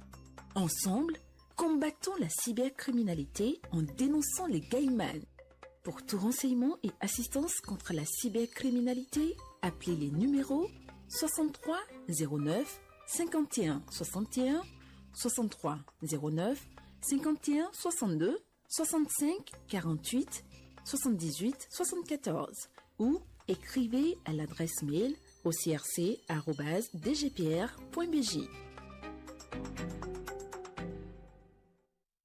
Ça Avalo, attention, le compte à rebours est lancé. Du 6 au 13 décembre, l'énergie des campus envahit la ville pour la 12e édition des Jeux universitaires du Bénin. Sur les terrains, football, basketball, handball, volleyball, athlétisme. Une seule mission, aller plus haut, aller plus fort. Et quand la nuit tombe, la fête prend le relais. Danse, concert, scène ouverte, la culture se mêle au sport, la jeunesse brille. Ici, on révèle les champions, organisé par le ministère des Sports via l'Office béninois du sport scolaire et universitaire, en collaboration avec les centres des œuvres universitaires d'Abomey-Calavi et de Parakou. Jeux universitaires du Bénin 2025, ensemble, bougeons les lignes. En direct sur Bénin TV et sur les réseaux sociaux.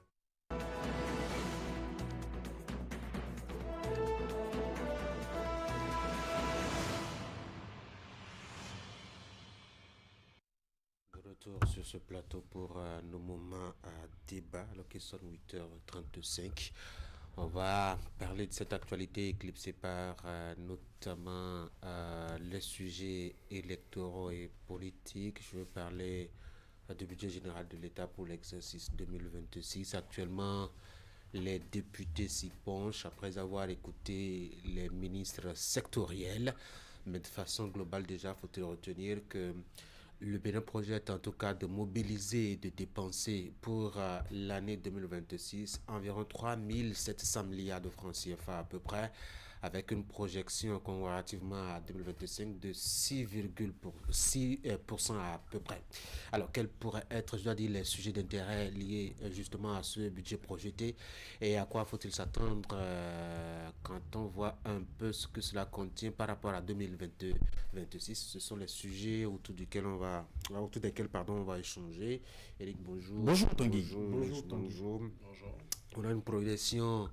Et c'est constant depuis 2016, une progression donc de notre budget général de l'État pour chaque année. Et pour celui de 2026 n'a pas dérogé à la règle. Donc on est passé à 3500 milliards environ pour 2025, à 3700 milliards de francs CFA pour 2026. Est-ce que ça se sent vraiment, ces projections-là, dans, je dois dire, la façon dont le budget est conduit et surtout les impacts, tant au plan humain que infrastructurel, en tout cas pour le parcours de développement de Bénin? Oui, au plan des infrastructures, on le remarque assez bien que le Bénin est en chantier depuis plusieurs années et cela se justifie par la taille souvent du budget qui est voté à l'Assemblée nationale. Vous l'avez relevé que cette année, nous aurons une augmentation de 6,6% par rapport à 2025 et donc quand on voit les différentes déclarations des ministres qui sont passées au niveau de la commission à l'Assemblée nationale, vous entendez assez souvent les mots intensification, justement au niveau de leur secteur. Cela voudrait dire que les chantiers qui sont engagés dans le pays vont s'intensifier, vont connaître justement, je dirais, une accélération afin que tout ceci soit clôturé dans les bons délais. Et au plan humain, on le voit aussi, les efforts qui sont consentis à travers les filets sociaux, à travers les programmes sociaux qui sont déployés justement sur le terrain dans nos communautés. Je veux évoquer par exemple le projet Gbesoké, voyez-vous, le projet Arche aussi. Donc ce sont des projets qui consomment suffisamment de financement et qui justement sont adossés au budget de l'État. Donc cela va de soi qu'on puisse remarquer aisément dans, je dirais, le vivre ensemble de nos concitoyens et l'impact justement de ces projets-là. Je pense que les ambitions que le gouvernement de Patrice Talon affiche depuis 2016 n'ont vraiment pas changé. Nous restons toujours dans ce discours de révéler le Bénin, nous restons toujours dans ce discours de garder une bonne croissance au plan macro, nous restons toujours dans ce discours d'achever justement les grands chantiers qu'on a entamés depuis 2016. Oui, Franck. Oui, je dois dire que selon les informations que j'ai suivies sur les réseaux qui justifient l'augmentation de ce budget de 2026, je pense qu'il y a au niveau de certains secteurs la poursuite des investissements, par exemple dans le secteur infrastructurel, mais également l'État veut intensifier en tout cas les actions au niveau du secteur industriel. Vous savez que nous avons amorcé déjà, grâce à à la zone industrielle de Glodjibé, disons, une marche vers l'industrialisation de notre pays. Ce que nous avons là, ce n'est pas encore ce qui est espéré, ce n'est pas encore ce qu'il faut pour notre pays. Et donc, ces investissements-là, ça va se poursuivre. Il y a également, au niveau du capital humain, vous savez, dans certains secteurs tels que la santé, l'énergie, le numérique et aussi la sécurité, eh bien, j'ai encore entendu que il y a encore un recrutement de 700 policiers, je crois, si je ne me trompe, si mes notes sont bonnes, qui doit se faire au niveau pour le Bénin à l'horizon 2026. Et donc, quand vous écoutez tout cela, vous sentez qu'il y a de quoi que notre budget puisse augmenter substantiellement pour l'année 2026. Mais il y a également, nous avons l'organisation des élections en 2026. Ça peut se comprendre. C'est vrai qu'ici, c'est bien entendu dans ce budget-là que une bonne partie des activités est menée, mais également en 2026, nous avons des élections qui vont se dérouler et c'est à cheval entre les 2 années. Je pense qu'avec tout cela et ce que nous voyons au plan même social, comme l'a dit Eric tout à l'heure, il y a beaucoup d'investissements qui sont faits au plan social. Si j'ai entendu que c'est plus de 42% du budget qui sont affectés au secteur social. Et donc, ça veut dire que nous allons évoluer encore. Puisque le budget 2025, ce qu'on nous a dit en décembre 2024, c'est que ce budget-là était hautement social. On ne peut pas regresser, on doit pouvoir évoluer et cela doit se sentir dans le budget 2026. Et donc, au niveau du secteur social, je pense que des efforts vont se déployer pour que le quotidien du Béninois change, pour que nous puissions avoir effectivement, disons, les 3 repas quotidiens, que l'on sente cela dans le vécu des Béninois. Donc, je pense que si nous mettons l'un dans l'autre ces éléments d'appréciation, on peut aisément comprendre pourquoi le budget est en hausse par rapport à 2025. Rich. Vous le savez très bien, le budget, le projet de budget, le projet de loi des finances 2026 repose sur plusieurs facteurs macroéconomiques positifs, surtout sur des choix politiques, mais aussi surtout par des obligations républicaines. J'entends par obligation républicaine tout ce qui entre en ligne de compte pour la survie et le fonctionnement de l'État. Et vous savez, avec le projet de loi que nous avons actuellement, il est prévu que 42% de ce budget soit consacré au volet social. Cela, d'une certaine manière, va corriger un tant soit peu les récriminations qu'il y a eu entre-temps contre le budget de l'État exercice 2025 qui était qui était à moins de 6,5% par rapport à celui-ci et qui véritablement avait consacré son temps à faire beaucoup plus d'infrastructures routières et d'autres aspects, et certains, à tort ou à raison, ont estimé qu'on a parlé de hautement social, mais qu'on n'a pas véritablement vu le hautement social. Je crois qu'avec les 42%, il y a cet aspect.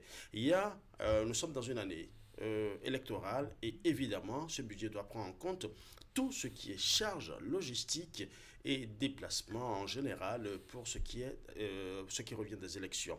Mais l'aspect qu'il faut le plus retenir, c'est qu'au niveau de l'intensification, justement, l'intensification de la valeur fiscale.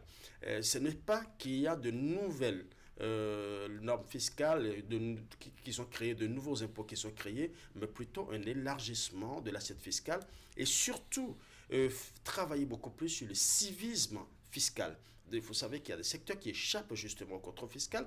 Il y a des secteurs, quand on prend le secteur informel, il y a beaucoup d'aspects qui n'arrivent véritablement pas à contribuer au développement de l'État. Je pense que c'est en ce sens qu'on parle beaucoup plus d'intensification justement du volet fiscal. Donc, qu'on le veuille ou non, c'est vrai, c'est un projet de loi qui nous donne qui donne au gouvernement plus la latitude d'agir et impacter le volet social. Donc, c'est surtout sur ce point que le gouvernement sera beaucoup plus jugé. Quel point faites-vous de l'application, la mise en œuvre du budget de 2025, Franck? Non, je pense que le budget 2025, il y a beaucoup de défis encore à relever. Et ce n'est pas parce qu'on a annoncé que le budget sera, en tout cas l'année sera sous le sceau du hautement social, qu'il effectivement, tout a été rose. Vous savez que le développement, c'est un processus de longue haleine. Et tant que chaque Béninois ne va pas se sentir véritablement à l'aise chez lui, dans sa maison, dans son foyer, tant que le Béninois, lorsqu'il va sur le marché pour acheter les produits, il les prend à un coût raisonnable et tout, je pense que nous avons connu certaines hausses, la crise liée en tout cas au maïs et tout ça, cela a fait que nous n'avons pas véritablement, nous avons vu le social que le gouvernement dont le gouvernement a parlé, mais cela reste encore à renforcer. C'est pour dire que le budget 2025, dans son exécution, je sais que c'est fait avec rigueur, mais au niveau des populations, je pense qu'il y a encore beaucoup de défis à relever. Les efforts sont là, palpables, mais nous savons que les difficultés au niveau des populations, ça continue au niveau de certaines zones, notamment au niveau donc, des zones où l'insécurité bat son plein.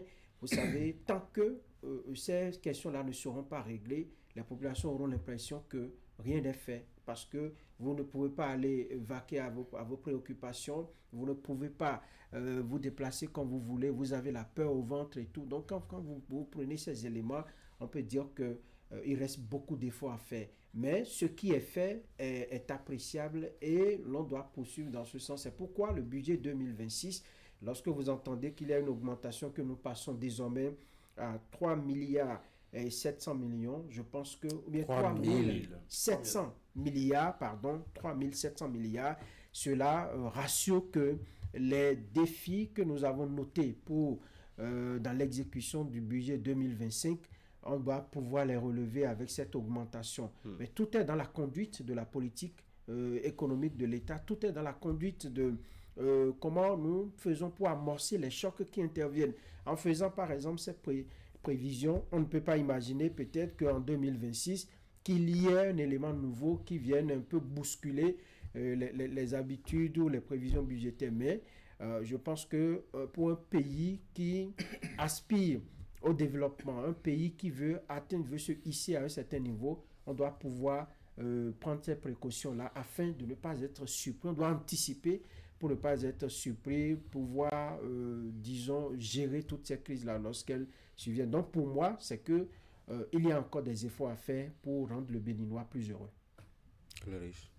Oui, nous parlons de 3 551 milliards de francs CFA. Est-ce qu'on peut dire qu'il n'y a pas eu quelque chose qui soit fait? C'est faux. On a vu les infrastructures routières, on a vu des infrastructures immobilières, il y a beaucoup de choses qui ont été faites, mais vous savez, quand la juste rétribution en termes de maillage du territoire n'est pas faite, on a comme l'impression que certains se sentent isolés. Mais justement, tout est à reconstruire dans ce pays, il y a beaucoup de choses qui se font actuellement, et je pense qu'on ne peut pas satisfaire tout le monde avec juste le budget d'une année. L'essentiel, c'est d'être en progression et de toujours faire des choses qui peuvent véritablement durer dans le temps, parce que au-delà de tout ce qu'on dit, c'est que il y a des prêts, il y a l'assiette fiscale, il y a beaucoup de choses qui entrent en ligne de compte, et quand on crée, et il faut que cela ait de la valeur, cela prenne de la valeur avec le temps, et qu'on ne crée pas des choses qui vont se ternir d'ici 2-3 ans, parce que c'est de l'argent du public. Le plus important aujourd'hui, c'est qu'on constate qu'il y a des choses qui ont été faites. Et nous allons rester dans cette nette progression, et on espère que justement le volet sur lequel beaucoup de Béninois attendent beaucoup plus au gouvernement, c'est le volet social. Et je pense qu'avec 42% avec le budget du budget 2026 aujourd'hui consacré, j'estime qu'on doit pouvoir véritablement sentir l'impact justement de ce volet social au niveau des populations, parce que c'est ça que les populations attendent au-delà de tout. Éric, vous savez, Tanguy, ce serait fait dans la mauvaise foi si on déclare qu'en 2025, le gouvernement a comblé les attentes des uns et des autres, que le gouvernement a réglé à 100% la question du bien-être de Béninois. Mais cependant, vous savez, un budget, on l'apprécie en fonction des priorités, justement.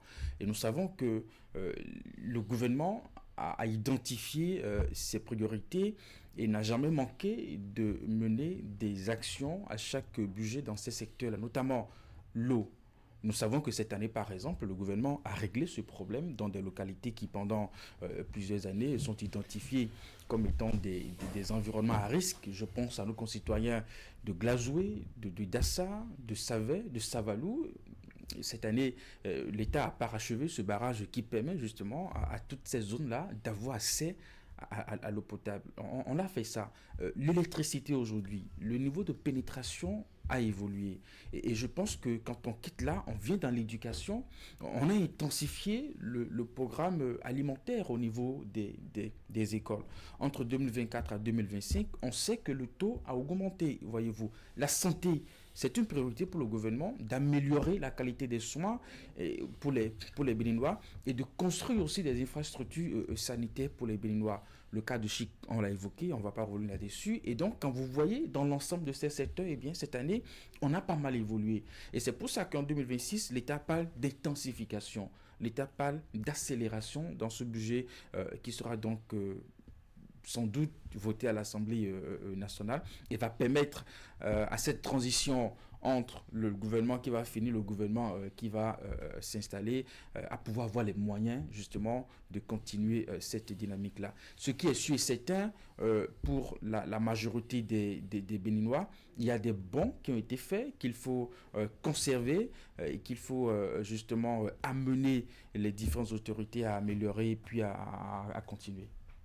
Allez, pour 2026, et là je change de discussion, hein. Quelles sont les priorités quand vous jetez un coup d'œil notamment à ce budget qui a été envoyé aux députés pour examen, Eric? Alors, on parle de développement industriel et transformation économique. Et là-dessus, on estime qu'il faut poursuivre les investissements dans les infrastructures, notamment l'asphaltage des routes dans plusieurs villes, les projets d'eau potable et de modernisation du réseau électrique. On parle d'accélération de la digitalisation des secteurs clés de l'économie et de la transformation numérique des collectivités locales. On parle aussi de soutien aux entreprises, y compris la modernisation des infrastructures marchandes, la promotion des produits locaux et la mise en place des systèmes de traçabilité. On voudrait aussi consolider le modèle social à travers les programmes défilés sociaux tels que les cantines scolaires, Arche, Bessoké. Et vous savez, la particularité de ce dossier, c'est qu'on envoie de l'argent à des familles qu'on a répertoriées, identifiées comme étant des familles qui vivent en difficulté.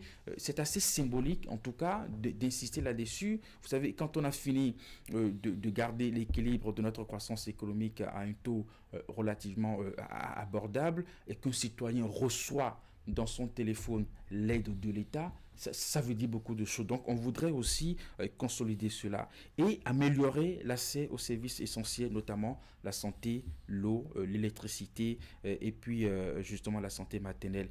Et puis enfin, prise en compte des besoins spécifiques des personnes vivant avec un handicap. On voudrait aussi mettre un accent sur la souveraineté alimentaire et agro-industrie, la promotion de l'agro-industrie. Franck l'a relevé avec ce que nous voyons du code de la GDZ. On va l'intensifier parce que la GDZ, telle que nous voyons aujourd'hui, n'a pas encore atteint son niveau maximum à 100%. Donc, il y a encore d'autres chantiers qui sont là qu'il faut continuer. Franck. Les priorités sont tracées lorsque vous avez vu. Le bon point, c'est que le point de satisfaction, c'est que le terrain est balisé. On sait désormais les grands chantiers qui sont en cours, l'eau, l'électricité, les infrastructures, comme l'a dit Eric. Et si éventuellement Wada y était élu président à l'issue des élections de 2026, c'est une grande chance pour nous parce que l'ensemble des projets dont nous parlons, j'ai dit s'il était élu ministre de l'économie et des finances actuellement. Il veut dire que Paul Moupa n'est pas une malchance non plus, donc voilà. Oui, j'ai dit si un autre était élu, en tout cas si lui il était élu par exemple, c'est que nous aurons encore plus de précision dans ces projets parce que la plupart de ces projets-là sont gérés par le ministère de l'économie et des finances. Et donc pour moi, c'est que 2026 est une année assez capitale. Il y a des choses que nous n'allons plus reprendre. Ce que le Béninois doit comprendre aujourd'hui, lorsqu'on parle du social, c'est que ça n'est plus comme avant où, bon, écoutez, nous avons la possibilité avec certains proches et tout, nous avons l'argent directement qu'on recevait ainsi. Je pense que le social est redéfini autrement et c'est dans une certaine... dans une certaine mesure, au niveau des secteurs clés, santé, l'eau et l'électricité, lorsque vous avez tout ça, vous pouvez faire des économies, vous pouvez agir autrement pour votre propre bien-être. Pour moi, les priorités sont dans les routes, l'eau, l'électricité, le numérique également, qui doit s'intensifier pour réduire les difficultés que nous avions par le passé. Riche en 2 secondes. Oui, le plus important tout de suite, c'est de poursuivre et d'achever les chantiers du programme d'action du gouvernement 2021-2026 qui est toujours en cours et maintenant de faire en sorte que tous les chantiers déjà énumérés soient pris en compte. Les gars, merci beaucoup. Mesdames et messieurs, c'est la fin de cette émission. Merci d'avoir été là. Ce fut un bonheur pour moi d'avoir été à votre compagnie de lundi à ce matin. Merci d'avoir été là. Je vous propose de suivre la revue de presse juste... Ah tiens, je ne savais pas. Merci d'avoir partagé ce bonheur. Votre bonheur est contagieux. Ah, très bien. Merci beaucoup en tout cas. Mesdames et messieurs, c'est la fin donc, de cette émission. Suivez juste après moi la revue de presse. Et surtout, ne perdez pas une chose de vue. C'est d'être fidèle au programme de Canal 3 Bénin. C'est la meilleure chaîne à Cotonou. Bonne journée.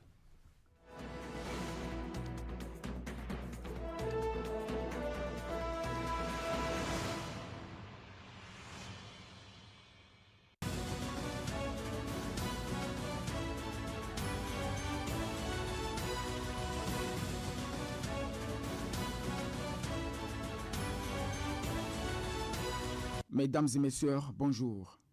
Fraternité examine la liste du Parti Les Démocrates pour les législatives de 2026 rendue publique ce mardi 2 décembre 2025 et relève que 19 députés de la mandature finissante requièrent à nouveau les suffrages de leurs électeurs dans les 24 circonscriptions électorales. La principale formation politique de l'opposition présente par ailleurs un casting marqué par une présence féminine toujours limitée et une moyenne d'âge de 48 ans, nettement plus basse que celle de ses concurrents de la mouvance UPR et BR, précise le quotidien qui souligne que 3 vice-présidents du parti ne remplissent pas. Il s'agit du premier vice-président Éric Rondeté, qui a cédé volontairement sa place à son suppléant de toujours, Jude Lodjou, désormais tête de liste dans la 5e circonscription, Nourenou Achadé, empêché administrativement, et Léon Arossi, écarté pour avoir exprimé son soutien au candidat de la mouvance à la présidentielle. Le matinal s'intéresse pour sa part au seuil des 20% de suffrages exprimés fixé par l'article 146 du Code électoral révisé pour lever des sièges et pointe que les démocrates sont face à un défi existentiel. Le Canard évoque un seuil décisif qui va redistribuer les cartes du jeu politique béninois. Mais ce mur des 20% semble ne pas émouvoir le parti de l'ex-chef d'État Boni Yayi, qui se remobilise pour conquérir les 24 circonscriptions électorales, annonce le Soleil Bénin Info.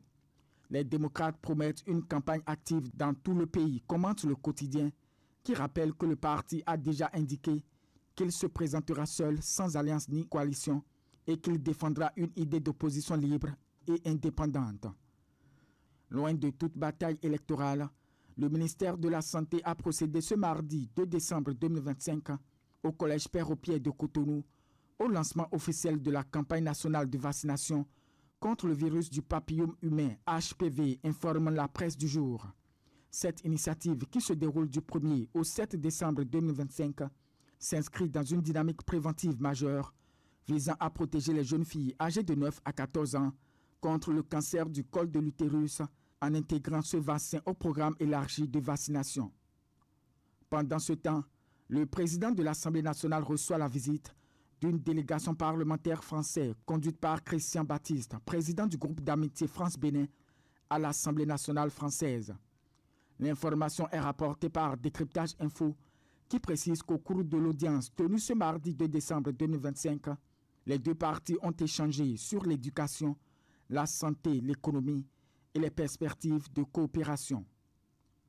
On reste à l'Assemblée nationale avec l'événement précis qui pointe que les parlementaires sont convoqués ce jeudi 4 décembre 2025 afin d'étudier le projet de loi de finances pour l'exercice 2026.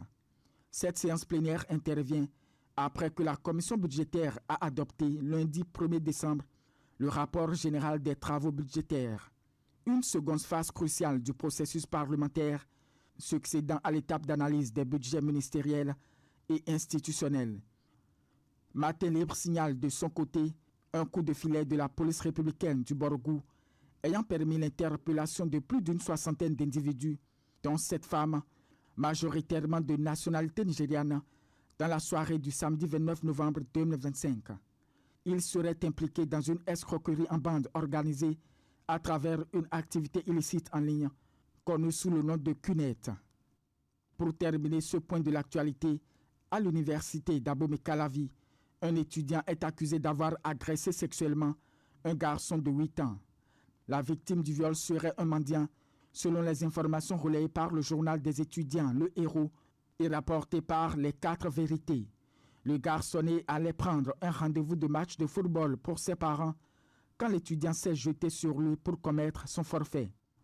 Il a été aussitôt appréhendé par des usagers du campus et conduit manu militari au rectorat pour répondre de son acte, raconte le quotidien Les 4 Vérités.